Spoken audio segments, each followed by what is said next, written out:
Hey, English. Have you ever wondered why some people seem to get richer effortlessly while others struggle paycheck to paycheck? The answer might surprise you. It's not about working harder, it's about understanding money.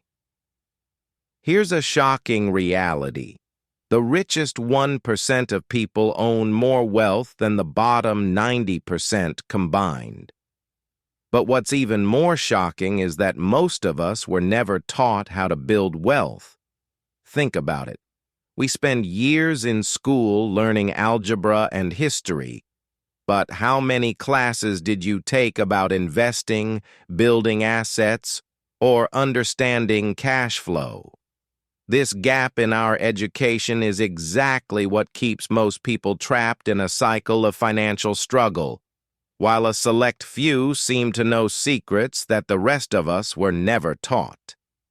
Published in 1997, Rich Dad, Poor Dad has become one of the most influential financial books ever written, selling over 40 million copies worldwide. Its author, Robert Kiyosaki, shares the profound wisdom he gained from two father figures in his life: his biological father, a highly educated but financially struggling professor, and his best friend's father, a successful entrepreneur who never finished 8th grade. These two dads had completely different approaches to money. The poor dad, despite his academic achievements and stable job, always said, "I can't afford it," and believed in the traditional path of getting good grades, finding a secure job, and relying on a pension. He worked hard his entire life, but never achieved financial freedom. The rich dad, on the other hand, taught Robert valuable lessons about money that you won't find in any textbook. He said, "How can I afford it?" instead of, "I can't afford it." He believed that financial success comes from understanding how money works, building assets, and making money work for you rather than you working for money. Through their contrast in approaches, Robert learned that what matters isn't how much money you make, but how much money you keep and how hard that money works for you. While his poor dad focused on job security and climbing the corporate ladder, his rich dad emphasized financial education, investment strategies, and building passive income streams. This powerful contrast between the two fathers forms the foundation of Rich Dad, Poor Dad's message, that our financial success isn't determined by the size of our paycheck, but by our financial intelligence and the choices we make with our money. It's a story that challenges everything we've been taught about money and success, showing us that there's more than one path to financial freedom. Have you ever wondered why schools never taught you how to manage your money, invest in stocks, or understand taxes? The stark reality is that our traditional education system focuses almost entirely on academic and professional skills while largely ignoring financial literacy. This gap in our education creates a fascinating paradox. Highly educated professionals who struggle with basic money management, while some entrepreneurs with minimal formal education build substantial wealth. In traditional education, we're taught to get good grades, earn degrees, and secure a stable job. The formula seems simple: work hard, save money, and retire comfortably. But wealthy people know this formula is fundamentally flawed. While schools teach us to work for money, the wealthy learn how to make money work for them. Consider a typical doctor who graduates from medical school. They've spent years mastering their profession, but often know little about investing, tax strategies, or building passive income. Meanwhile, successful investors and entrepreneurs focus on understanding market trends, leverage, and cash flow, concepts rarely mentioned in traditional classrooms. Real-world success stories highlight this disconnect perfectly.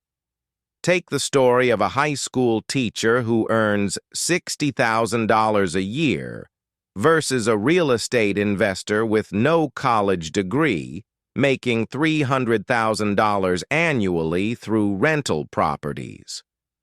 The teacher followed the traditional path, but struggles with mortgage payments and credit card debt. The investor, while less formally educated, learned the principles of leverage, cash flow, and asset appreciation. Financial education teaches crucial life skills, like understanding the difference between good debt and bad debt. Traditional education often portrays all debt as negative, while wealthy individuals understand that debt can be a powerful tool for building wealth when used to acquire income-generating assets.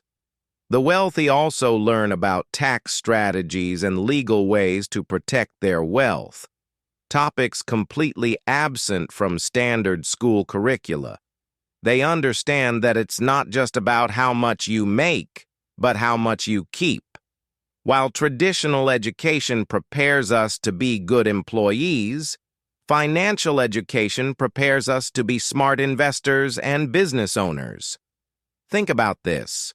Most schools teach us complex calculus, but not how to file taxes.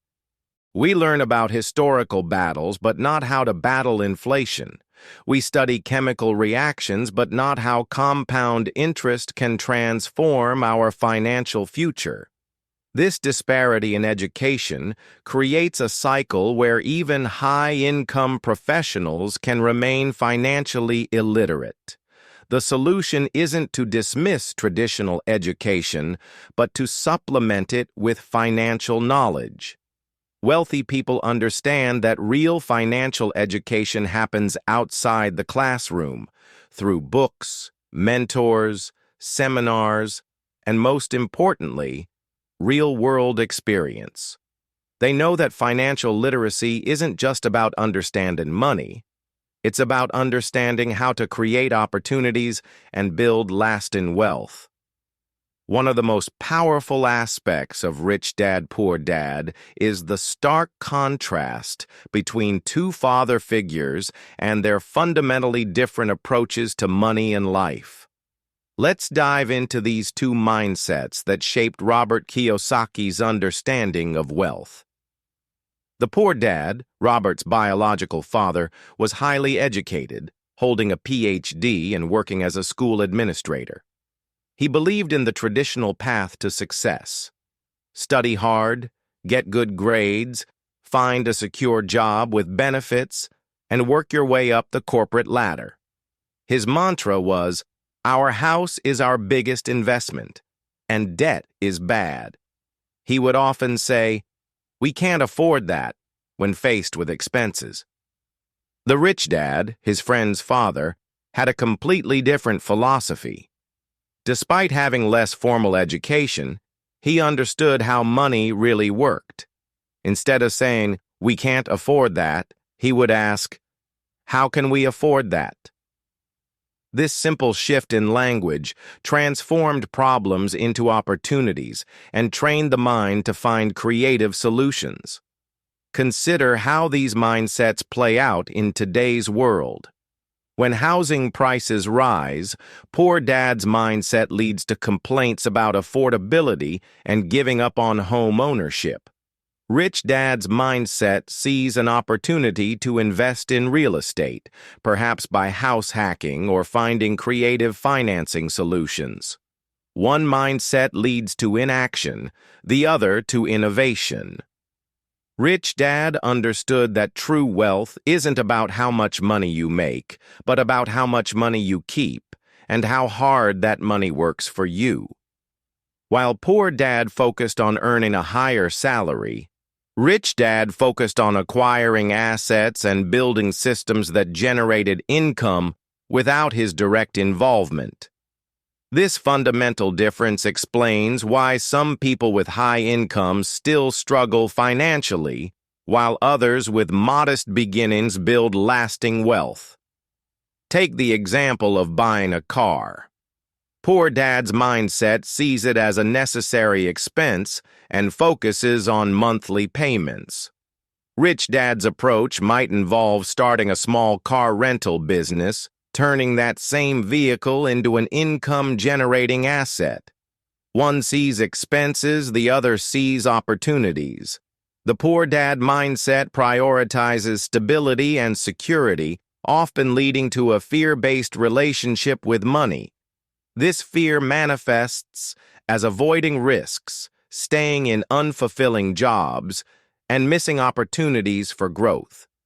The Rich Dad mindset embraces calculated risks, understands that failures are learning opportunities, and views money as a tool for creating more opportunities.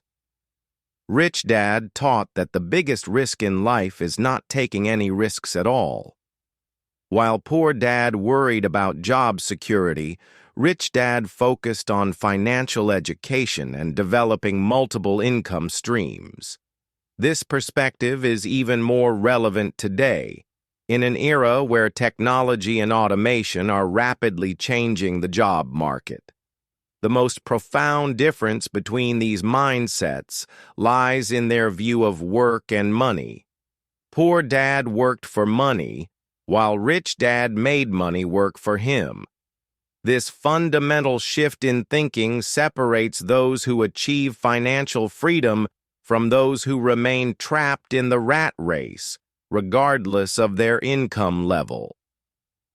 Let's talk about one of the most crucial concepts in Rich Dad, Poor Dad, the difference between assets and liabilities. This simple distinction is what separates the wealthy from everyone else, yet most people get it completely wrong. Here's the straightforward truth. An asset puts money in your pocket, while a liability takes money out. It's that simple. Yet this definition differs dramatically from what most people think, and even what some accountants might tell you. Take your personal residence, for example. Many people consider their home their biggest asset. But is it really? Every month, your house costs you money. Mortgage payments, property taxes, maintenance, utilities. By Rich Dad's definition, your personal home is actually a liability, not an asset. This realization is often shocking to people, but it's a fundamental truth about wealth building. Now let's look at a rental property. When managed correctly, it generates monthly rental income that exceeds all expenses. That's an asset. The same physical thing, a house, can be either an asset or a liability, depending on how you use it. Your car is another common misconception. That luxury vehicle you're financing, it's not an asset. Every month, it demands money from your pocket. Payments, insurance, gas, maintenance. However, if you use that same vehicle for a ride-sharing business or delivery service that generates more than its costs, it would transform into an asset. Think about these examples. Stocks that pay dividends, businesses that generate profit, royalties from intellectual property, vending machines, parking lots, or even a YouTube channel with monetized content. These are all assets because they generate income without requiring your constant physical presence. Let's connect this to Kiyosaki's cash flow quadrant concept. There are 4 ways to generate income: employee, E, self-employed, S, business owner, B, and investor, I. The E and S quadrants represent trading time for money. The B and I quadrants represent building or buying assets that generate money for you. Most people spend their lives in the E quadrant, working for others. Some move to the S quadrant, becoming self-employed professionals or freelancers. But true wealth usually comes from operating in the B and I quadrants, where you focus on building and acquiring assets that generate passive income. Here's a practical way to analyze your finances. Draw a line down the middle of a paper. On one side, list everything that takes money from your pocket each month. On the other side, list everything that puts money in. Be honest with yourself. Most people will find their liability column much longer than their asset column. The wealthy focus on acquiring assets first, then using the income from those assets to fund their lifestyle. The poor and middle class buy liabilities first and often have to work harder just to maintain them. This is why you might see someone with a high-paying job still living paycheck to paycheck. They're caught in the liability trap. Remember, wealth isn't about how much money you make, but about how many assets you own and how much passive income they generate. Start small if you must, but start building your asset column today. Even a small dividend-paying stock or a minimal investment online business can be your first step toward financial freedom. The key is to break free from the mindset that your salary is your greatest asset. Your greatest asset is your mind, specifically your financial intelligence, and your ability to recognize the difference between true assets and disguised liabilities.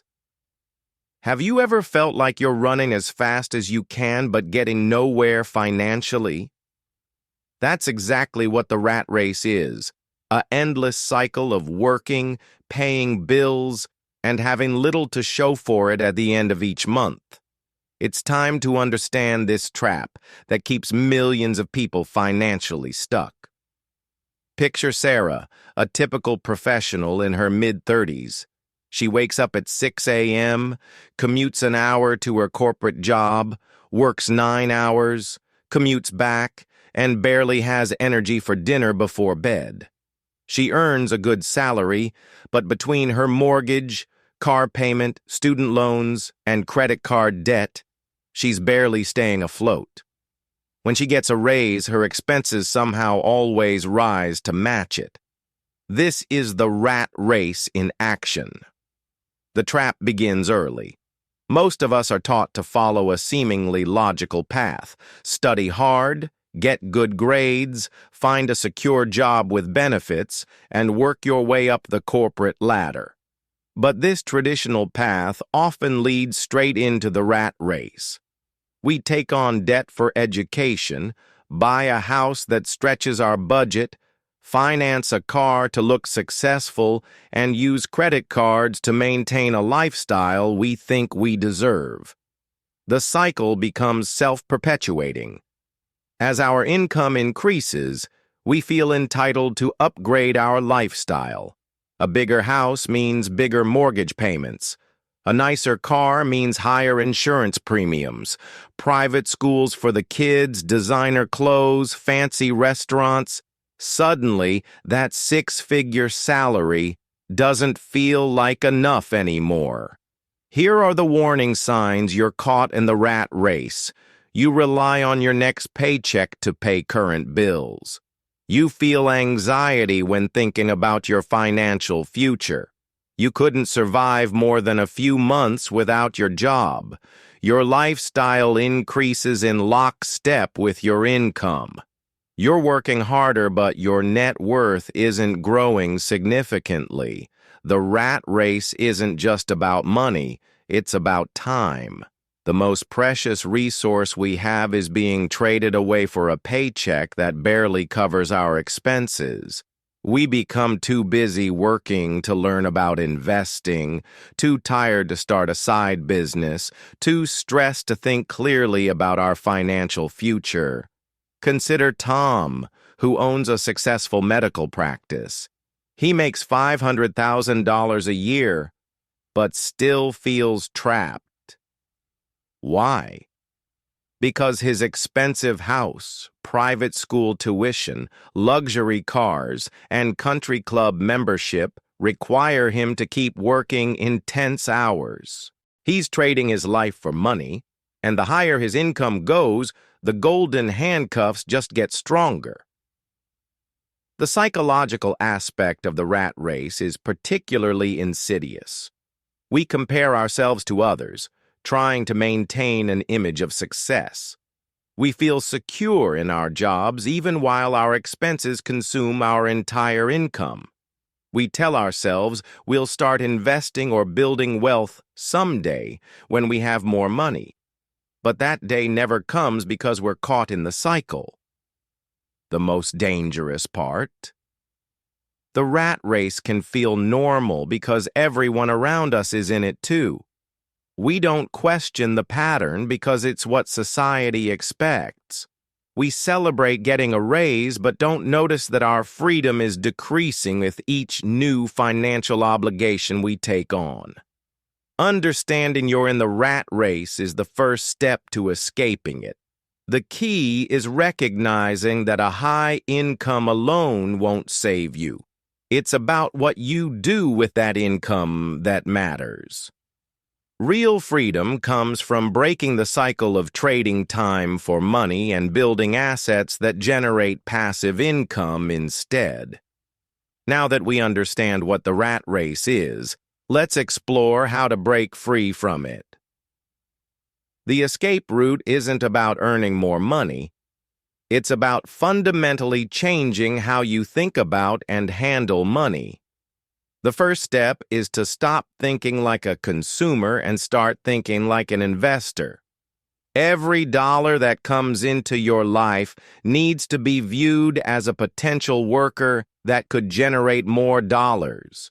Instead of buying the latest smartphone or upgrading your car, ask yourself, could this money be better used to buy assets that generate income? Let's look at Michelle, who transformed her financial life by following Rich Dad's principles. She started by living well below her means, keeping her old car and modest apartment even after receiving a significant promotion. Instead of upgrading her lifestyle, she invested the extra money in small rental properties. 5 years later, her rental income exceeded her monthly expenses, giving her the freedom to leave her corporate job. The mindset shift begins with understanding that wealth isn't about how much you earn, but how much you keep and how hard that money works for you. Start by tracking every dollar that comes in and goes out. Create a clear picture of your current financial situation. Knowledge is power, and understanding your money patterns is crucial for breaking free. Next, focus on acquiring assets before liabilities. This doesn't mean you can never enjoy luxury items. It means building your asset column first. Start small if necessary. Maybe it's purchasing dividend-paying stocks, starting a side business, or buying your first rental property. The key is to begin generating passive income streams that don't require your active time and effort. Consider David's story from the book. He started by purchasing small houses in modest neighborhoods, while his colleagues bought luxury homes they could barely afford. Each property generated a few $100s in monthly cash flow. Within 10 years, his passive income exceeded his living expenses, while his colleagues remained trapped in high-paying jobs they couldn't afford to leave. Education plays a crucial role in escaping the rat race. Not traditional education, but financial education. Invest time in learning about different investment vehicles, tax strategies, and business principles. Read books, attend seminars, find mentors who've already achieved what you want to achieve. The more you learn, the more opportunities you'll recognize. Remember, escaping the rat race isn't about getting rich quick. It's about making consistent, intelligent decisions that compound over time. Start building your exit ramp today, even if it's small. Maybe it's saving 20% of your income instead of 5%. Maybe it's starting an online business in your spare time. Every step away from trading time for money is a step toward freedom. One powerful strategy is to maintain your current lifestyle even as your income grows. This creates a gap between what you earn and what you spend, what Rich Dad calls your wealth zone. Use this zone to accumulate assets that generate passive income. When your passive income exceeds your expenses, you've escaped the rat race. The journey requires patience and discipline. You might need to say no to things your peers are saying yes to. You might need to live in a smaller house or drive an older car for a few years. But remember, these are temporary sacrifices for permanent freedom. The goal isn't to live poorly forever, it's to live below your means long enough to build a strong foundation of assets. Focus on increasing your financial intelligence rather than just your income. Learn to spot opportunities others miss.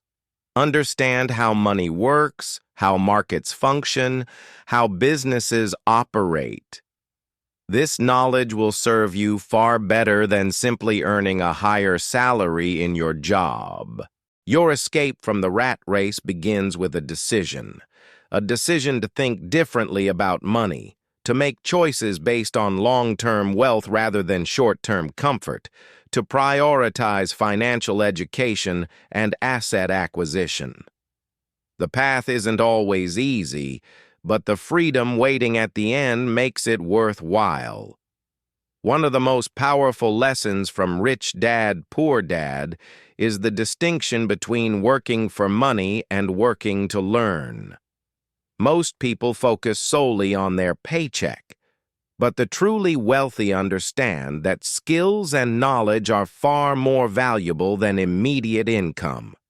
Think about this. A high-paying job can feed you today, but the right skills can feed you for a lifetime. Rich Dad emphasized this by encouraging Robert to take jobs that would teach him valuable skills, even if they paid less initially. He understood that these experiences would compound into something far more valuable than a regular paycheck. Take sales skills, for example. Many people avoid sales jobs because they're uncomfortable with rejection or prefer a stable salary. But mastering sales is one of the most valuable skills you can develop.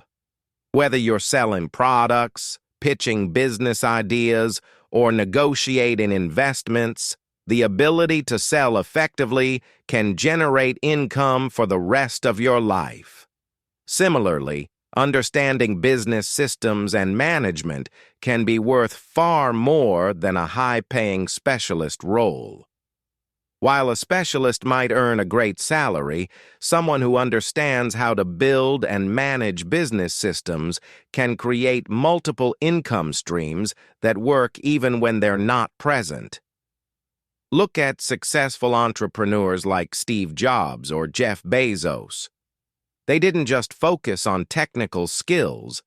They developed a broad range of capabilities including leadership, innovation, marketing, and strategic thinking. These skills allowed them to build empires that generate wealth far beyond what any salary could provide.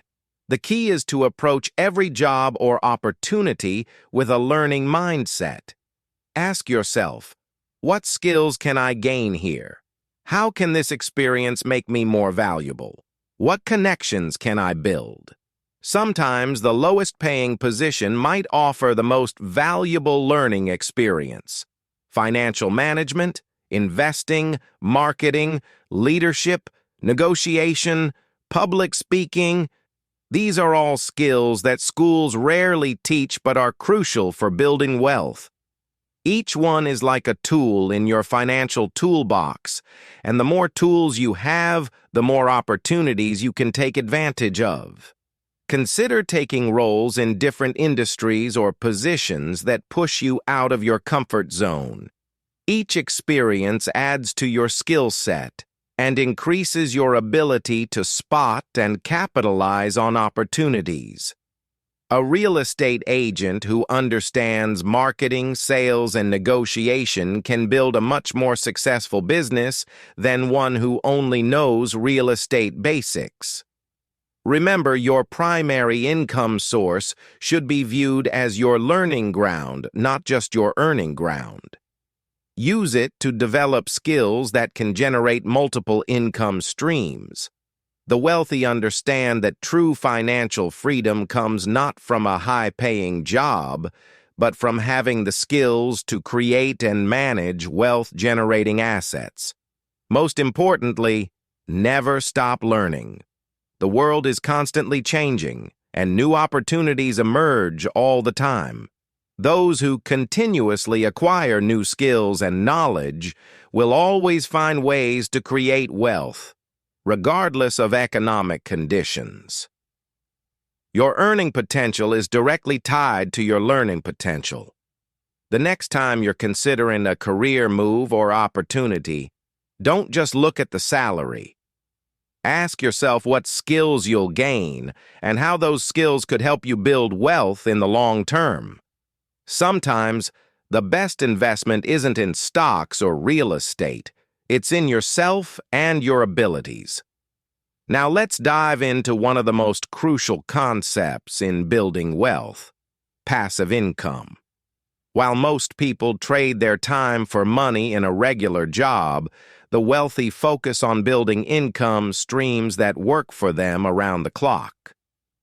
Passive income is money earned with minimal ongoing effort. Think of it as making money while you sleep. But don't be fooled by the word passive.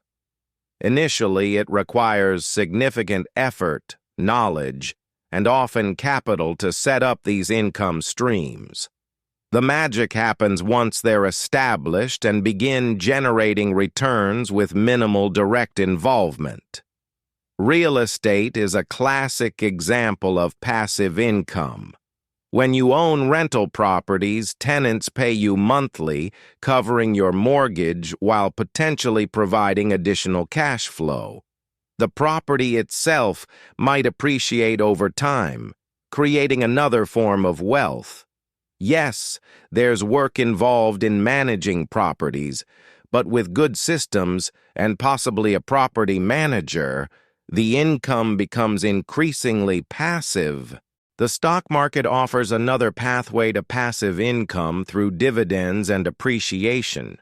Companies share their profits with shareholders through dividend payments, creating a steady income stream.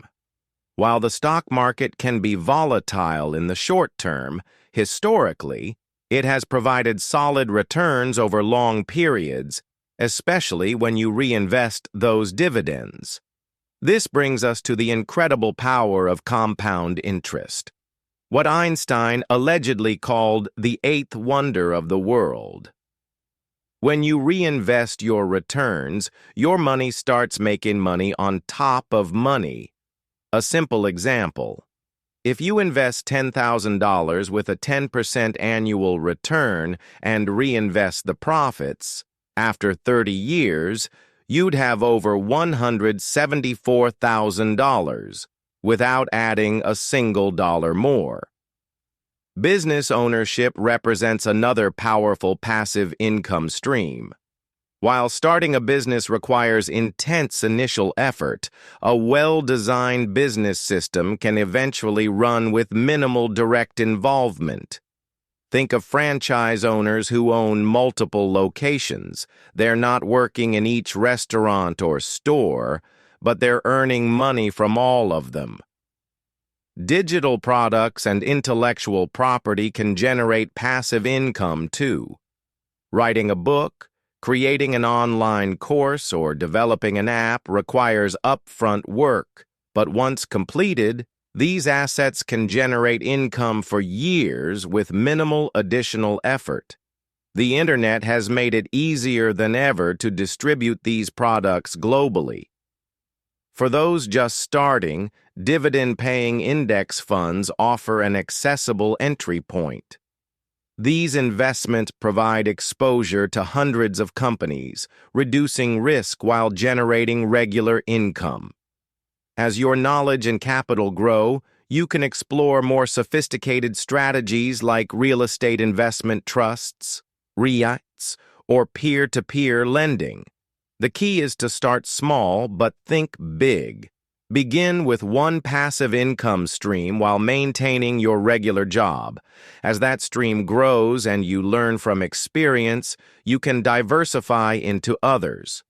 The goal is to eventually have multiple streams of income working for you simultaneously. Remember, wealthy people don't rely on a single source of income. They build a portfolio of income streams that provide stability and growth potential. This diversification not only increases total income, but also provides protection if one stream temporarily slows down. The most important step is to start now. Even small investments, consistently made and properly managed, can grow into significant passive income streams over time. Don't wait for the perfect moment or until you have a large amount of capital. The sooner you begin, the more time your investments have to compound and grow. Now that we understand the power of passive income, let's break down the specific actions you can take today to start applying the principles from Rich Dad, Poor Dad. These aren't just theoretical ideas. They're practical steps you can implement immediately to begin your journey toward financial freedom. First, start tracking every dollar you spend and earn. This isn't about restricting yourself, it's about understanding your money patterns. Download a budget app or use a simple spreadsheet. Categorize your expenses and identify which ones are truly contributing to your financial growth and which are holding you back. Change your mindset about assets and liabilities.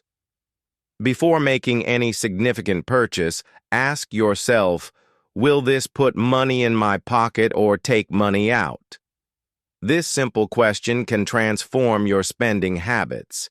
Instead of rushing to buy the latest smartphone or luxury car, consider investing that money in assets that generate income. Commit to your financial education. Set aside at least 1 hour each week to learn about money, investing, and business.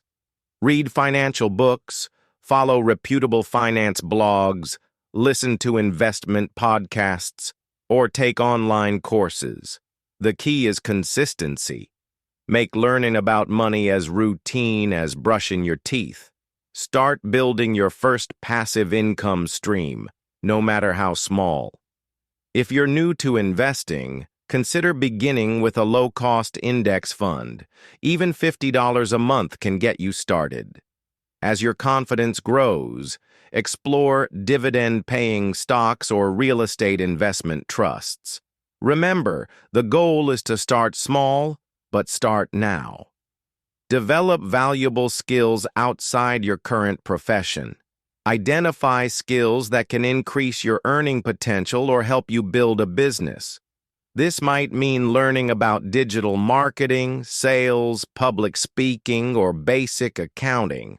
Many of these skills can be learned for free through online resources. Create your personal board of advisors. Find mentors who've achieved what you want to achieve.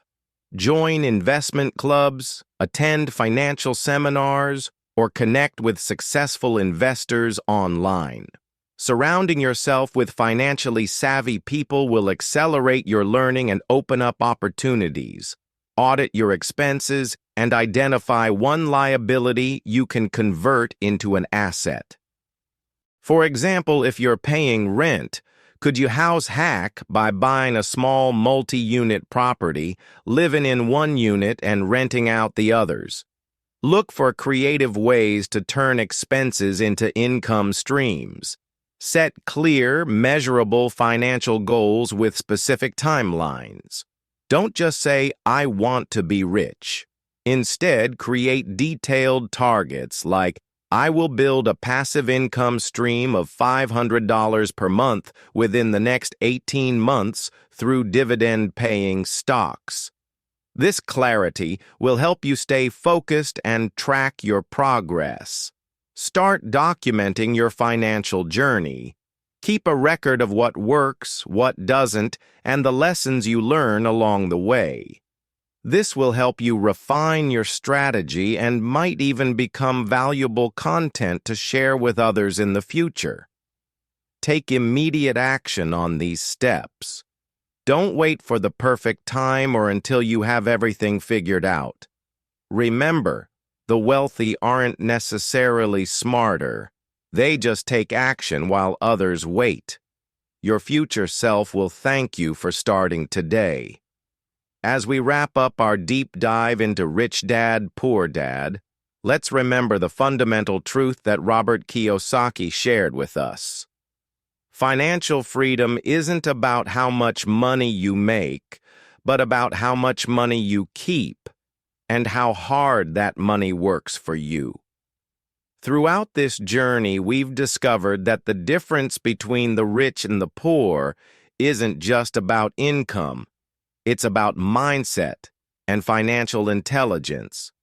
The rich don't work for money. They make money work for them. They understand that assets put money in their pockets, while liabilities take money out. Think about where you are right now in your financial journey. Are you still trading time for money? Are you stuck in the rat race? Or are you building assets that generate passive income? The beauty of Kiyosaki's teachings is that they work regardless of your starting point. Your journey to financial freedom begins with a single step. Start small, but start today. Open that investment account. Read that financial book. Take that business course. Remember, every wealthy person started exactly where you are. The only difference is they decided to take action. Don't let fear or doubt hold you back. The biggest risk isn't making a mistake with your investments. It's not investing in yourself and your financial education at all. The world's economy is changing rapidly, and those who understand money will prosper, while those who don't will fall behind. Take what you've learned today and put it into practice. If this video has helped you understand money better, hit that subscribe button and share it with someone who needs to hear this message. Together, we can build a community of financially educated individuals who break free from the rat race and achieve true financial freedom. What's the first step you'll take today toward your financial freedom? Leave a comment below. I'd love to hear your thoughts and support you on your journey. Remember, the best time to plant a tree was 20 years ago. The second best time is now. Thank you so much for watching. If you found this video helpful, don't forget to give it a thumbs up. Subscribe to LK English for more awesome content, and share this video with your friends so they can learn too. See you in the next lesson. Keep improving your English and have a great day.